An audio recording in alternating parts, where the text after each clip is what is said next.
महायुतीत काही जागांवरनं मतभेद असल्यामुळे जागा वाटप रखडल्याची चर्चा आहे, तर दुसरीकडे रत्नागिरी सिंधुदुर्ग जागेचा तिढा अद्यापही सुटलेला नाहीये। त्याच पार्श्वभूमीवर शिवसेनेतून उमेदवारीसाठी इच्छुक असलेले किरण सामंत आज मुख्यमंत्री एकनाथ शिंदेंची भेट घेणार आहेत। या भेटीनंतर तिढा सुटण्याची शक्यता वर्तवली जाते। अमित शाह यांची तोफ महाराष्ट्रात धडाडणार आहे। नांदेडमध्ये अमित शहांची जाहीर सभा होणार आहे। उपमुख्यमंत्री देवेंद्र फडणवीस, प्रदेशाध्यक्ष चंद्रशेखर बावनकुळे, खासदार अशोक चव्हाणांसह भाजपाचे आणि महायुतीचे इतर नेते या सभेसाठी उपस्थित राहणार आहेत। नांदेडमधले लोकसभेचे महायुतीचे उमेदवार प्रताप पाटील चिखलीकर यांच्या प्रचारासाठी अमित शाह नांदेडमध्ये सभा घेणार आहेत।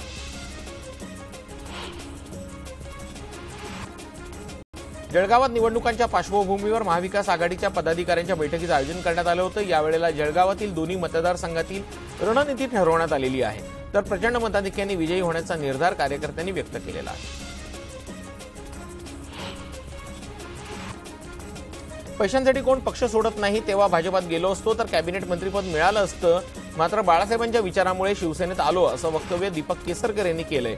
तर काँग्रेस आणि शिवसेनेमध्ये काय घडलं हे महाराष्ट्रातील जनतेसमोर आणणार असा इशारा दीपक केसरकरांनी उद्धव ठाकरेंना दिलाय। धाराशिवच्या परंडा शहरात मागील 9 दिवसांपासून पाणीबाणीची परिस्थिती निर्माण झाली आहे। नगर परिषदेच्या ढिसाळ कारभारामुळे नागरिकांना पाणी टंचाईच्या झळा बसतायत। त्यामुळे संतप्त झालेल्या नागरिकांनी नगर परिषदेच्या कर्मचाऱ्यांना घेराव घातला, तर मुख्याधिकाऱ्यांच्या खुर्चीला हार घालत निषेध व्यक्त केलेला आहे। पाणी पुरवठा सुरळीत न झाल्यास तीव्र आंदोलनाचा इशाराही ग्रामस्थांनी दिला। मावळातल्या कामशेत शहरात मागील 4 दिवसांपासून पाणी पुरवठा होत नसल्यानं नागरिक संतप्त झालेले आहेत, तर काही भागात अशुद्ध पाणी पुरवठा होत असल्यानं नागरिकांचं आरोग्य धोक्यात आलंय। त्यामुळे संतप्त झालेल्या महिलांनी ग्रामपंचायतीवरती हंडा मोर्चा काढण्याचा इशारा दिला।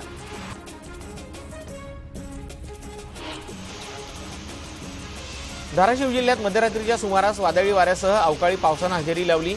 या अवकाळी पावसाचा फटका फळ पिकांना बसला असून मोठ्या प्रमाणात नुकसान झाल्यानं बळीराजा हवालदिल झालेला आहे। वाशिम जिल्ह्यातील मनोरा, मालेगाव, रिसोड तालुक्यात वादळी वाऱ्यासह मुसळधार पावसानं हजेरी लावलेली आहे। या अवकाळी सरींमुळे उन्हाळी पिकांचं मोठं नुकसान झालेलं आहे, त्यामुळे शेतकऱ्यांच्या चिंतेतही भर पडलेली आहे। गोंदिया जिल्ह्यात रात्रीपासूनच अवकाळी पावसानं हजेरी लावलेली होती। विजांच्या कडकडाटासह पडलेल्या पावसामुळे भाजीपाल्याचं मोठं नुकसान झालेलं आहे, मात्र या पावसामुळे उकाड्यापासून हैराण झालेल्या नागरिकांना दिलासा मिळाला आहे।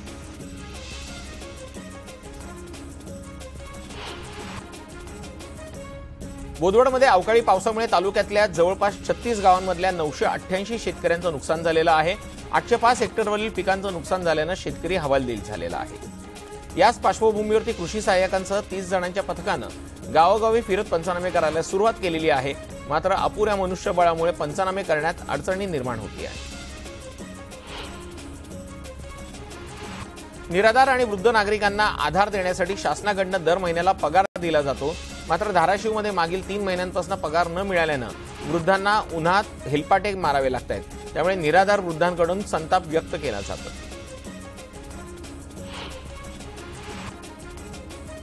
भुसावळ विभागातील 40गाव स्थानकात रेल्वे प्रशासनाकडून येत्या 16 एप्रिलला ट्रॅफिक आणि पॉवर ब्लॉक घेतला जाणार आहे। याचा फटका प्रवासी गाड्यांना बसणार आहे। या ब्लॉकमुळे 10 रेल्वे गाड्या रद्द करण्यात आलेल्या आहेत, तर 5 गाड्यांचे मार्ग बदलण्यात आलेत। त्यामुळे सुट्टीच्या दिवसांमध्ये प्रवाशांचे हाल होणार आहेत। कल्याणच्या कचोरे गावात एक महिला बेकायदेशीरपणे अंमली पदार्थांची विक्री करणार असल्याची माहिती पोलिसांना मिळतात पोलिसांनी कारवाई करत एका महिलेला अटक केलेली आहे। या महिलेकडून 104 ग्रॅम वजनाची ब्राऊन शुगर जप्त करण्यात आलेली आहे। आणखी यात कोणाचा सहभाग असल्यास त्याचा शोध पोलिसांनी सुरू ठेवलाय। उल्हासनगर शहरात एका भरधाव डंपरच्या चाकाखाली दुचाकी आल्यानं दुचाकीवरच्या तरुणीचा जागीच मृत्यू झालाय। या अपघातानंतर पोलिसांनी डंपर चालकाला ताब्यात घेतलं असून अपघाताचा हा थरार सीसीटीव्हीमध्ये कैद झालाय।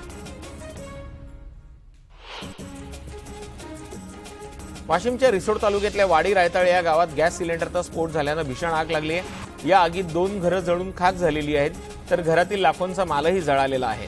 त्यामुळे नागरिकांचं मोठं आर्थिक नुकसान झाले, मात्र आग लागलेल्यामुळे त्यावेळेला घरात कोणी नसल्यानं मोठी जीवितहानी टळलेली आहे।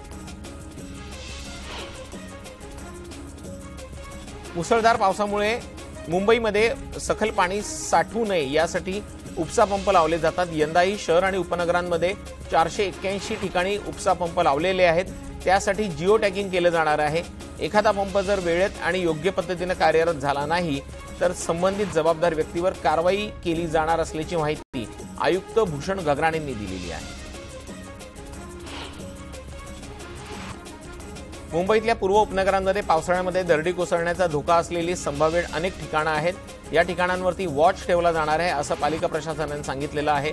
मुंबई शहर, पूर्व उपनगर आणि पश्चिम उपनगरात 25 विभाग पातळीवरती नियंत्रण कक्ष कार्यरत असतील। हे समर्पित नियंत्रण कक्ष सर्व उपकरणांसह सुसज्ज ठेवावेत अशा सूचना महापालिका आयुक्तांनी दिलेल्या आहेत। वर्सोवा घाटकोपर मेट्रो 1 मार्गिकेवर सतत तिकीट काढण्यापासून प्रवाशांची सुटका होणार आहे। हातात घातलेल्या स्मार्ट बँडच्या साहाय्याने प्रवाशांना विनातिकीट प्रवास करणं शक्य होणार आहे। मुंबई मेट्रो वन प्रशासनानं हातात घालता येईल असा टॅप वेअरेबल तिकीट बुधवारी लॉन्च केलेला आहे। अटल सेतू प्रभावित झालेला आहे। उरण, पेण आणि पनवेल तालुक्यातल्या 124 गावांमध्ये तिसरी मुंबई उभारण्यासाठी मुंबई महानगर प्रदेश विकास प्राधिकरणाच्या नियुक्तीला स्थानिकांनी तीव्र विरोध केलेला आहे। 124 गावांमधून 16,843 रहिवाशांनी या प्रकल्पाला विरोध दर्शवत कोकण भवन येथे हरकती दाखल केलेल्या आहेत। हरकती नोंदवणाऱ्या शेतकऱ्यांची संख्या 25,000हून अधिक आहे। ठाणे जिल्ह्यातील ग्रामीण भागात असलेल्या मोठमोठ्या तलावांचे मुबलक पाणी मुंबई, नवी मुंबई, ठाणे एमआयडीसीमधल्या कारखान्यांना दिलं जात आहे। मात्र या ग्रामीण भागात दुर्गम भागातल्या गावपडे दरवर्षीप्रमाणे यंदाही तीव्र पाणी टंचाईला तोंड देत आहेत। प्रामुख्याने शहापूर तालुक्याला गेल्या 3 वर्षांच्या तुलनेत सर्वाधिक 30 टँकरना पाणी पुरवठा होतो आहे। विदर्भात पाण्यानं 40 ओलांडले असतानाच उर्वरित राज्यातील शहरांमध्येही कमाल तापमानानं 38चा आकडा गाठलेला आहे। तर मुंबईचं कमाल तापमान मात्र 35हून अधिक राहिलेलं आहे। आर्द्रतेतील चढ उताराप्रमाणे मुंबईकरांना घाम फुटलेला आहे। मुंबईची आर्द्रता 67% आसपास नोंदवण्यात आली असून दिवसासह रात्रीचा उकाडा मुंबईकरांना असह्य झालेला आहे। ठाणे महापालिकेच्या उत्पन्नाचा प्रमुख स्रोत असलेल्या मालमत्ता कराची तसेच पाणीपट्टी वसुलीची 100% वसुली करा, अन्यथा कारवाईला सामोरे जा अशी स्पष्ट तंबी महापालिका आयुक्त सौरभ राव यांनी दिलेली आहे। तीव्र उकाड्यामुळे भाजीपाल्याचा तुटवडा निर्माण होऊ लागलेला आहे। मुंबई बाजार समितीमध्ये आवक निम्म्यावर आलेली आहे। कोथिंबीरसह पालेभाज्या, फ्लॉवर, काकडी, दोडका, भेंडी, दुधी, भोपळ्यासह अनेक भाज्यांचे दर वाढण्यास सुरुवात झालेली आहे। हजारो पर्यटकांसह विद्यार्थी तसेच स्थानिकांचा प्रवास झटपट व्हावा यासाठी माथेऱ्यांमध्ये ई-रिक्षा सुरू करण्यात आल्या। मात्र संनियंत्रण समितीच्या भोंगळ कारभारामुळे 7 नव्या कोऱ्या रिक्षांपैकी 4 रिक्षा बिघडल्या असून केवळ 7च रिक्षा धावत आहेत।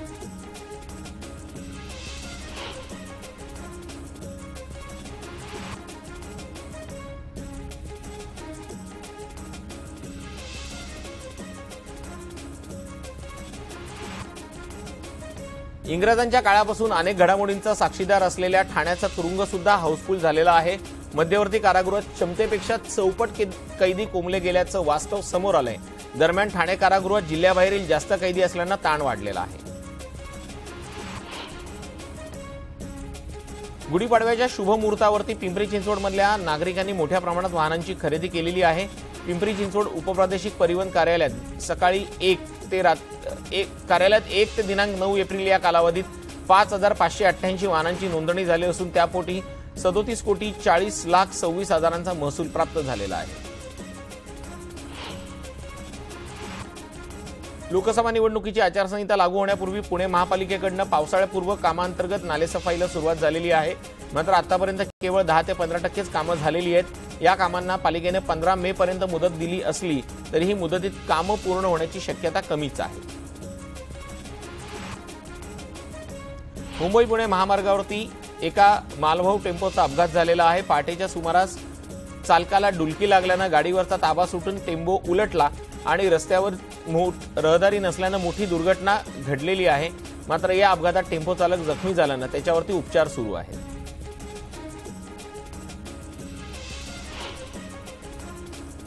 बातमी 36 जिल्ह्यांची मध्ये वेळ झालेली आहे। एका छोट्याशा ब्रेकची कुठेही जाऊ नका, पाहत रहा न्यूज 18 लोकमत। आहे.